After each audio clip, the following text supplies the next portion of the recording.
नमस्कार दोस्तों, NCERT series में आपका स्वागत है।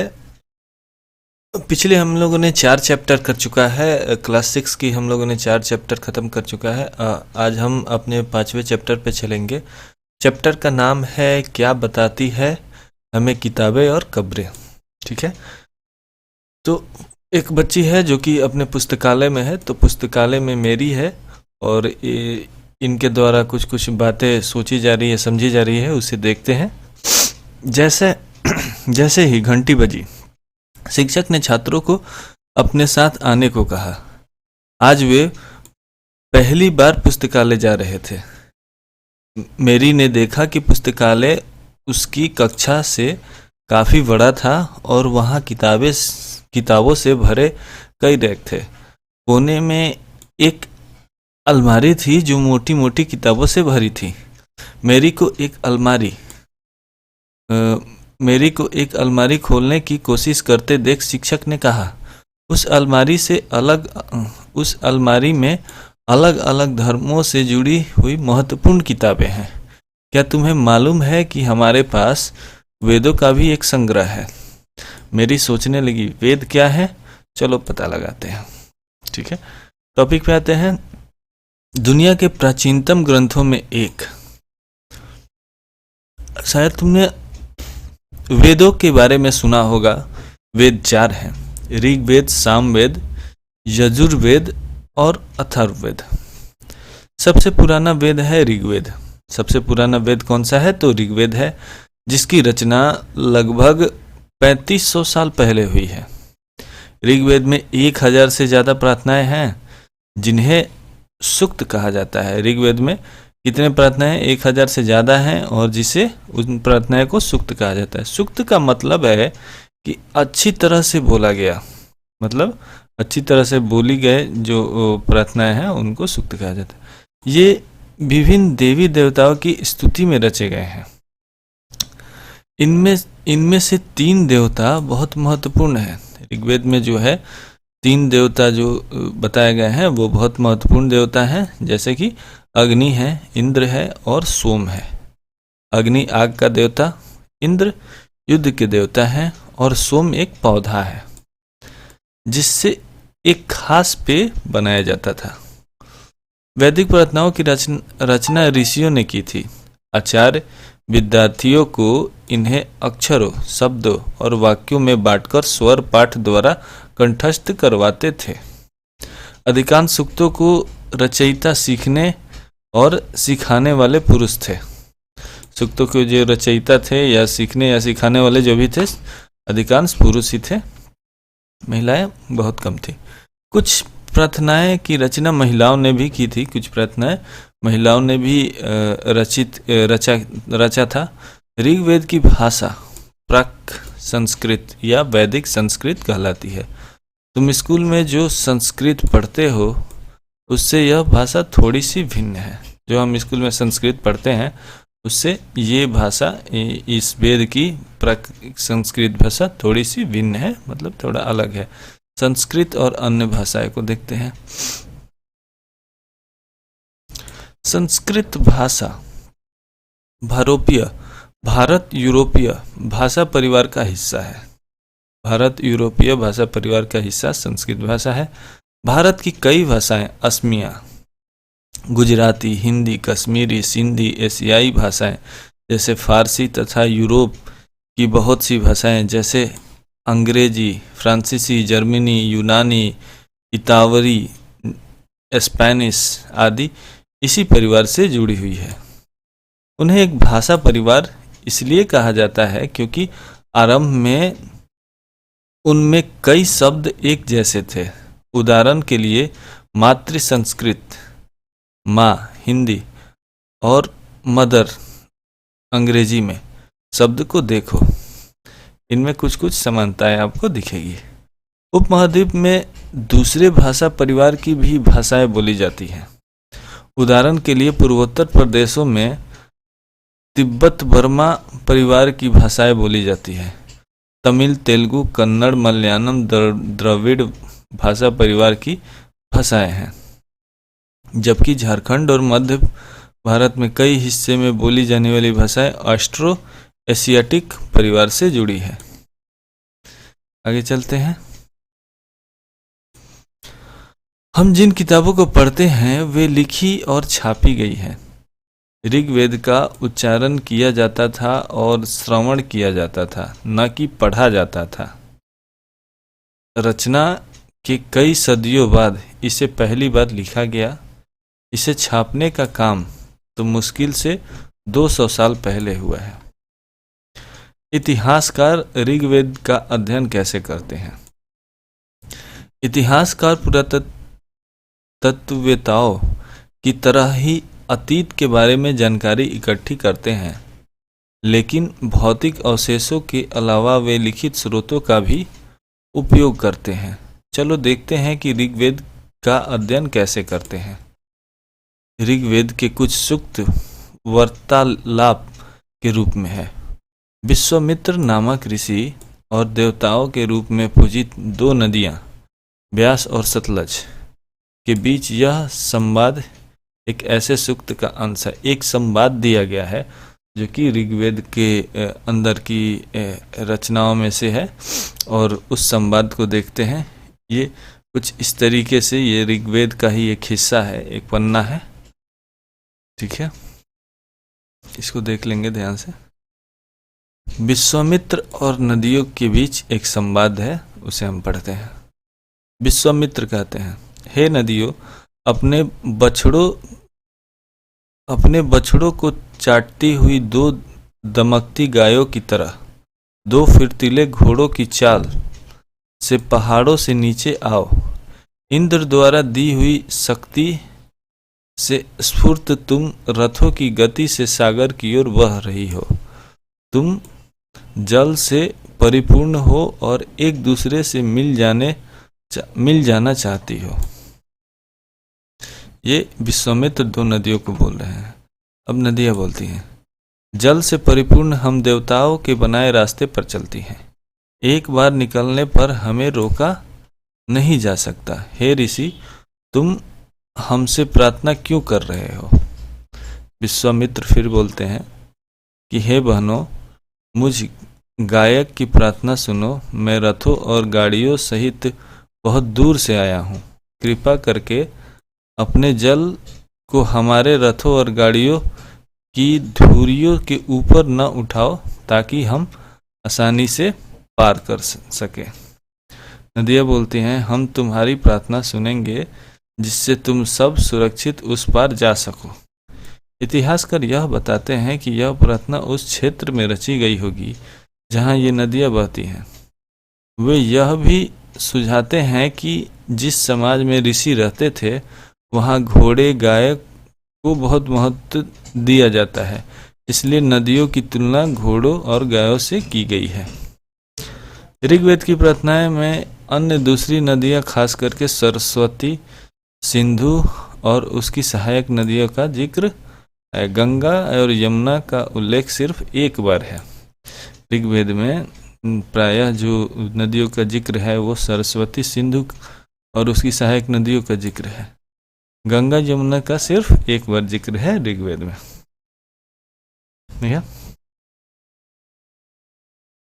मवेशी, घोड़े और रथ। ऋग्वेद में मवेशियों, बच्चों, खास करके पुत्रों और घोड़ों की प्राप्ति के लिए अनेक प्रार्थनाएं हैं। घोड़ों की लड़ाई में रथ खींचने के काम में लाया जाता था। इन लड़ाइयों में मवेशी जीत कर लाए जाते थे। लड़ाइयाँ वैसी जमीन के लिए भी लड़ी जाती थी जहाँ अच्छे चारागाह हो या जहाँ पर जौ जैसी जल्दी तैयार हो जाने वाली फसलों को उपजाया जा सके। कुछ लड़ाइयाँ पानी के स्रोतों और लोगों को बंदी बनाने के लिए भी लड़ी जाती थी। युद्ध में जीते गए धन का कुछ भाग सरदार रख लेते थे तथा कुछ हिस्सा पुरोहित को दे दिया जाता था। शेष धन आम लोगों में बांट दिया जाता था। कुछ धन यज्ञ करने के लिए भी प्रयुक्त होता था। यज्ञ की आग में आहुति दी जाती थी। ये आहुतियाँ देवी देवताओं को दी जाती थी। घी, अनाज और कभी कभी जानवरों को भी आहुति दी जाती थी। यानी कि यज्ञ पहले किया जाता था और यज्ञों में बहुत सारी चीज़ों की आहुति दी जाती थी। घी की आहुति, अनाज की आहुति, या फिर कभी कभी जानवरों को भी चढ़ाया जाता था। अधिकांश पुरुष इन युद्धों में भाग लेते थे।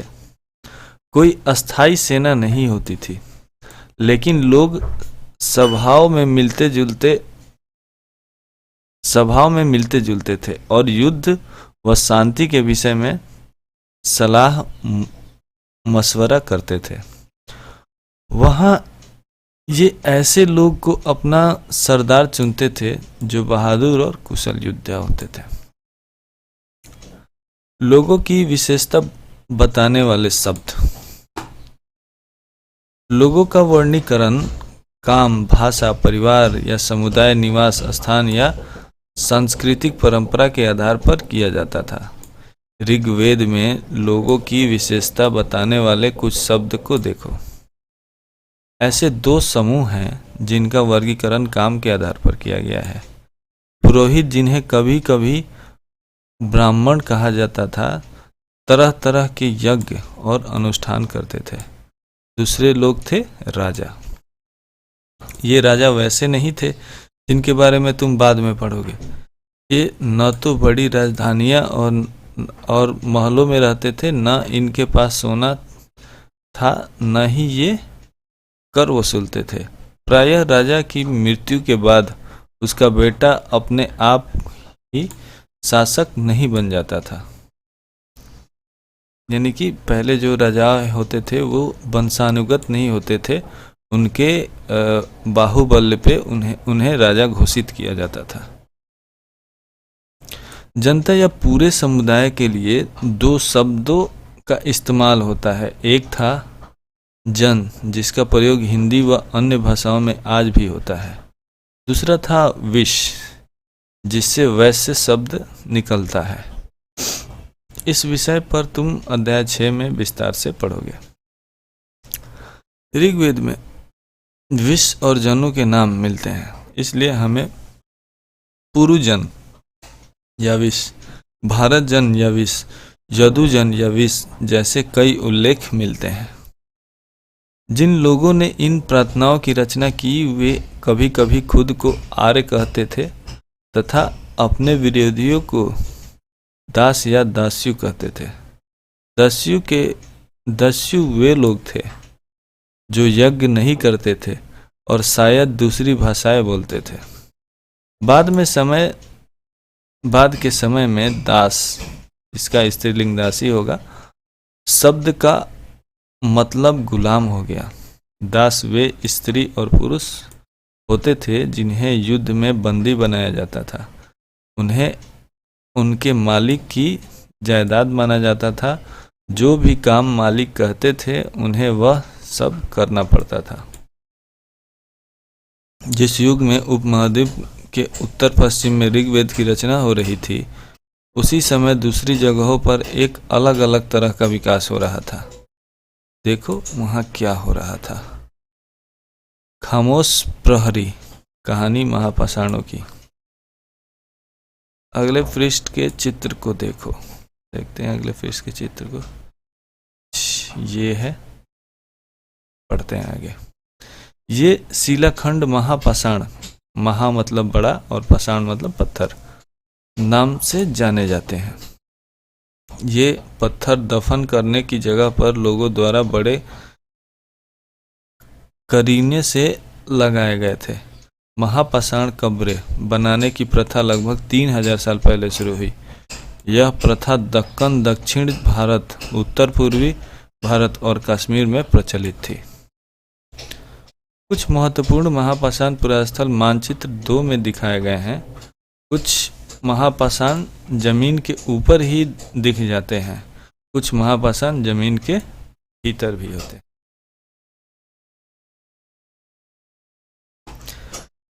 कई बार पुरातत्वविदों को गोलाकार सजाए हुए पत्थर मिलते हैं, कई बार अनेक खड़ा हुआ पत्थर मिलता है। ये ही एकमात्र प्रमाण है जो जमीन के नीचे कब्रों को दर्शाता है।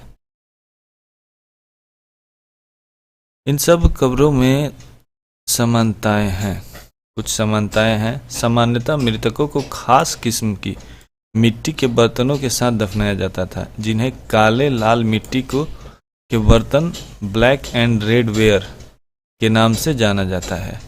इनके साथ ही मिले हैं लोहे के औजार और हथियार, घोड़े के कंकाल और सामान तथा पत्थर और सोने के गहने भी इन कंकालों के साथ मिले हैं।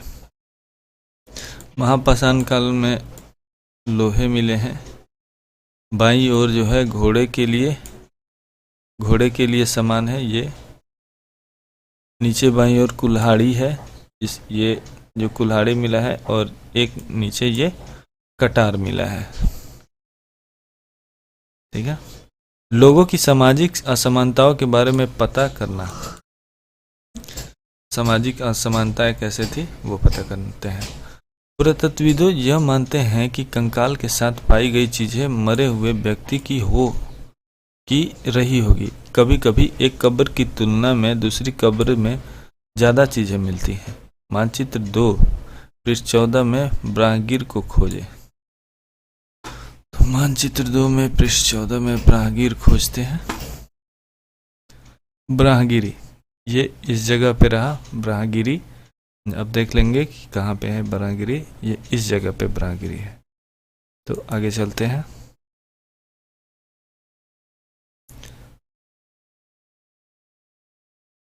यहाँ एक व्यक्ति की कब्र में 33 सोने के मनके और शंख पाए गए हैं। दूसरे कंकाल के पास सिर्फ कुछ मिट्टी के बर्तन पाए गए हैं। यह दफनाए गए लोगों की सामाजिक स्थिति में भिन्नता को दर्शाता है। कुछ लोग अमीर थे और कुछ लोग गरीब, कुछ लोग सरदार थे और कुछ लोग अनुयायी। क्या कुछ कब्र गाहें खास परिवार के लिए थी? कभी कभी महापाषाण में एक ऐसे अधिक कंकाल मिले हैं, वे यह दर्शाते हैं कि शायद एक ही परिवार के लोग को एक ही स्थान पर अलग अलग समय में दफनाया गया था। बाद में मरने वाले लोगों को पोर्ट होल के रास्ते कब्रों में लाकर दफनाया जाता था। ऐसे स्थान पर गोलाकार लगाए गए पत्थर या चट्टान चिन्हों का काम करते थे, जहां लोग आवश्यकता अनुसार शवों को दफनाने दोबारा आ सकते थे। इनाम गांव के एक विशिष्ट व्यक्ति की कब्र। मानचित्र 2 में पृष्ठ 14 में इनाम गांव खोजें। तो इनाम गांव खोजते हैं। तो बोला जा रहा है पृष्ठ 14 में इनाम गांव खोजे। तो यहाँ पे है इनाम गांव, इस जगह पे है, यहाँ पे दर्शाया गया है इनाम गांव है। अब आगे पढ़ते हैं, देखते हैं। यह भीमा की सहायक नदी घोड़ के किनारे एक जगह है। इस जगह पर 3600 से 2700 साल पहले लोग रहते थे। यहाँ वयस्क लोगों को प्रायः गड्ढे में सीधा लिटाकर दफनाया जाता था। उसका सिर उत्तर की ओर होता था। कई बार उन्हें घर के अंदर ही दफनाया जाता था।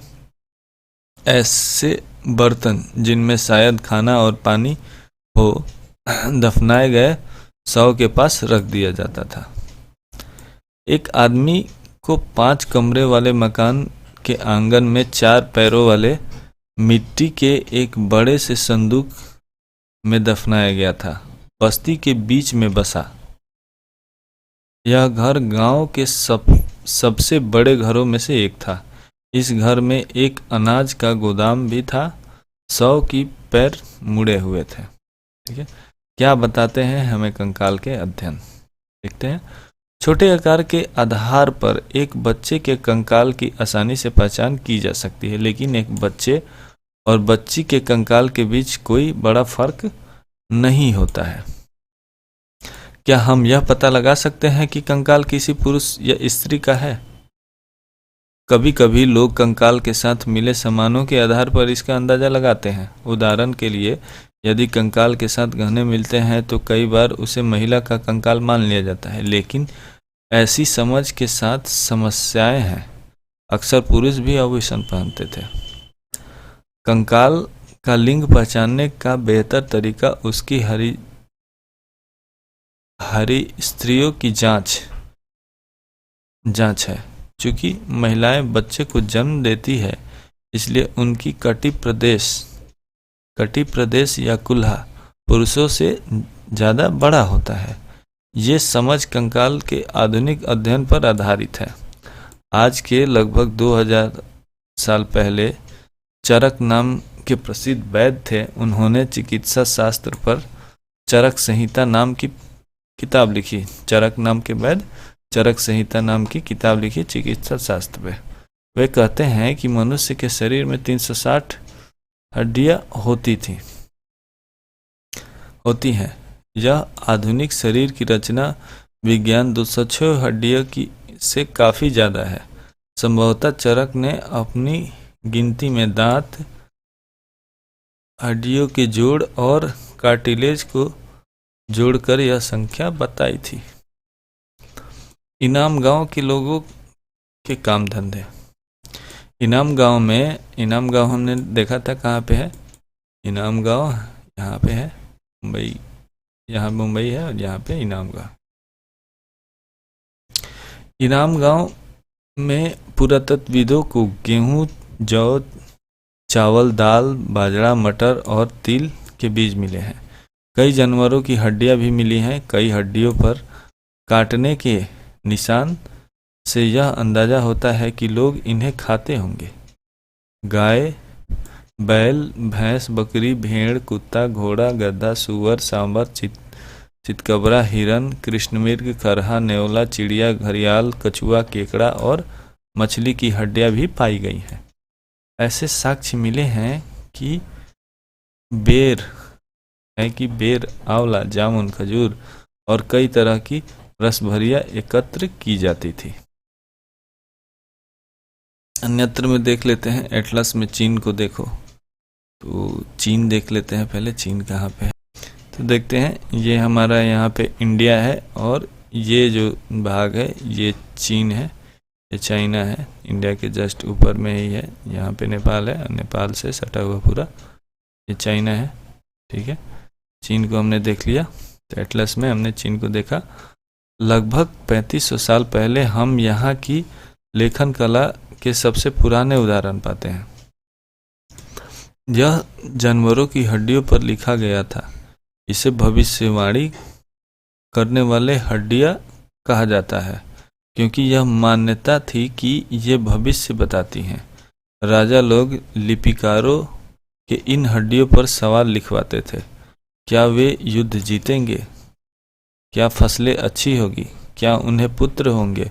फिर इन हड्डियों को आग में डाल दिया जाता था, जहां इनमें गर्मी से चटक कर दरारें पड़ जाती थी। भविष्यवक्ता इन दरारों को बड़े ध्यान से देखकर भविष्यवाणी करने की कोशिश करते थे। जैसे शायद तुम भी सोच रहे होगे कि भविष्यवक्ता कभी कभी गलत भी हो सकते होंगे। ये राजा शहरों में महल बनाकर रहते थे। उन्होंने बेशुमार दौलत इकट्ठा कर ली थी, जिनमें बड़े बड़े नक्शाकाशी किए हुए कांसे के बर्तन शामिल थे, लेकिन वे लोहे का इस्तेमाल करना नहीं जानते थे। ठीक है, इस तरीके से हमारा ये 5वां चैप्टर भी क्लास 6 की समाप्त हो गई। पिछली 4 चैप्टरों को हमने अपलोड कर दिया है, आप उसे ज़रूर देखें, उसे लाइक करें और उसके बाद ही अगले चैप्टर पे पढ़ें। एक सीरीज वाइज अपनी तैयारी जारी रखें। मिलते हैं अगले चैप्टर में एक अगले टॉपिक के साथ। तब तक धन्यवाद।